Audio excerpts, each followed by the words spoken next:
Hi there, it's Nicole for Concord 9th, and today I have a card showcasing some birthday popsicles in fresh, fun colors. I'm using Distress ink because it works so well to blend together with water, and I think it gives a really great look for these popsicle images.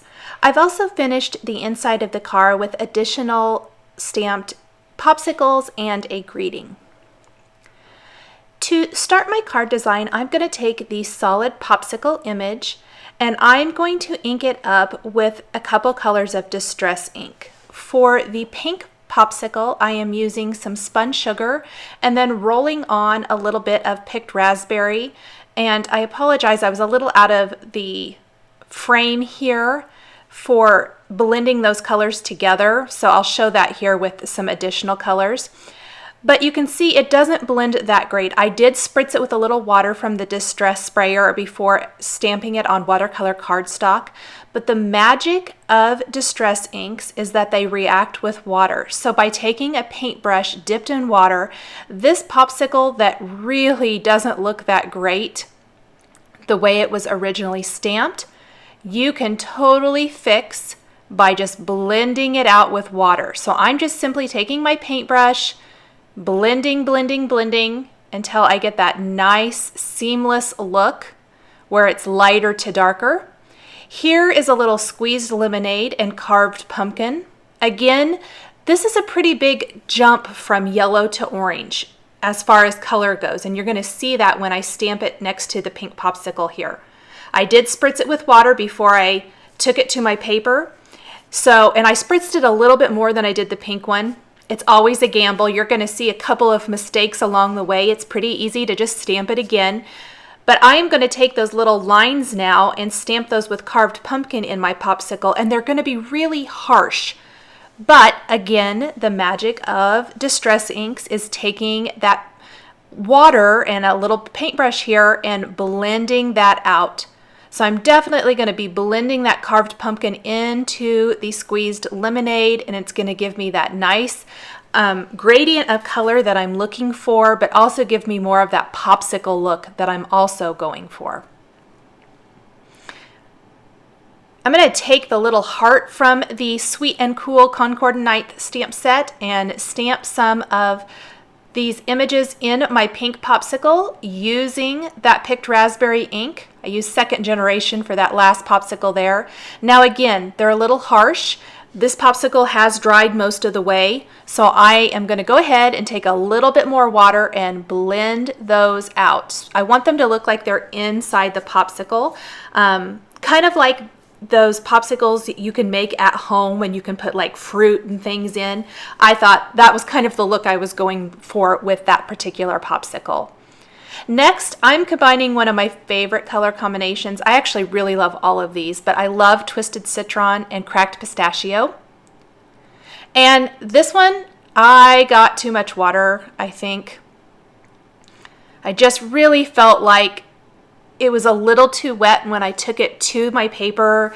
It kind of leaked outside the stamp line you can see there. I just didn't like it. So this is one of those mistakes I was talking about. All I did was ink my stamp back up, spritz it again, little less water, held the sprayer a little bit further away. Definitely didn't blend quite as well, which of course is fine because I can take my paintbrush and water and blend those colors out. Now this popsicle I am not going to be adding any additional stamping to. This is going to be the one that I add my stamped greeting. So once I get those colors blended out, I'm just going to set this aside to dry. Here is my purple popsicle. I am combining Shaded Lilac and Wilted Violet. Pretty color combination there. And I got a little bit of water, so I just kind of tipped it up. I didn't want to redo this. This was actually my second one for the purple popsicle as well. And the second generation was a little too light, so I went ahead and went back in with that first generation, stamping with Wilted Violet. Going to blend this out with my paintbrush again. Get rid of any of those kind of harsher lines. Just really smooth it out and make it look more like a popsicle. Again, I let all of these air dry. If you were in a little bit more of a hurry, you could definitely speed that up with a heat tool. For the popsicle sticks, I'm using Gathered Twigs Distress ink, but I'm using 2nd generation stamping so they're not so harsh. Again, blending that out with my paintbrush dipped in water, very, very quick and easy, but it's going to be a much lighter look than it would be if I'd used that 1st generation stamping with the Gathered Twigs Distress ink. Now, while these are drying, I am going to work on the background of my card design. Actually, I do think I am going to die cut those first few images just to show you what they look like. They are already dry. I used some Snips wire cutters to cut apart these images. The coordinating dies are awesome. There's even additional word there, the word sweet, that you could die cut and use. So these are already dry. I'm going to take a little Post-it tape, hold that in place, and run them through the machine. Not really sure that the popsicle sticks are all the way dry, but I did die cut one anyway just to see what it looked like. Now for the background of my card, I have a piece of white cardstock here and the Tim Holtz Bubbles stencil. I'm using a little white embossing paste and just spreading that over the surface. It's going to give a nice distressed surface. I wanted a tone-on-tone look. I could totally have left the background of the card white if I wanted to. I really just wanted a little bit of texture. A lot of this is getting covered up. However, I liked that little look of the textured bubble dots where you can see them peeking out around the finished popsicles. I'll go ahead and lift that up.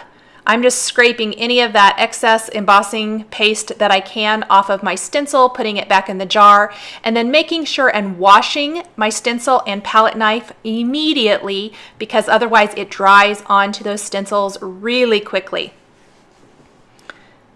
My Cracked Pistachio and Twisted Citron popsicle is completely dry, so I am going to stamp a greeting, and I love that you can mix and match the greetings from this Sweet and Cool stamp set. So my particular greeting, I'm going to start with the word sweet. I'm using a little Lawn Fawn black licorice ink here. It's a very nice crisp black ink. I love it for greetings.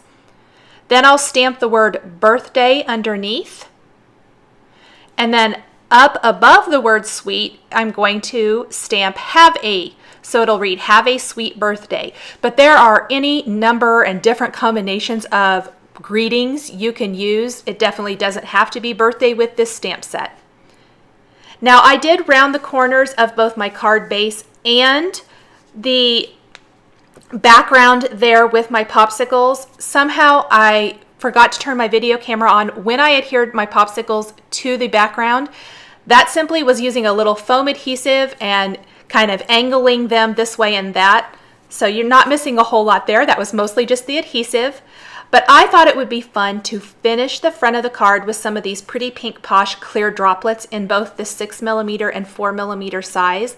I think they kind of look like that water, you know, how the popsicles kind of start melting or whatever. I just love the look of these. I think they work for so many different cards, but I really like them here because whatever color you put them on, you can still see through. And I like using the Zotz Bling Dots for attaching these simply because there's no liquid glue mess. Now the card is great as it is, but I did end up stamping the inside of the card with an additional greeting. So you saw what it's going to look like here. I'm just going to pop that open and I'm going to stamp another word from the Sweet and Cool stamp set, the word cool. And then in front of that, I will stamp the word your. And that's going to be the inside greeting for my card.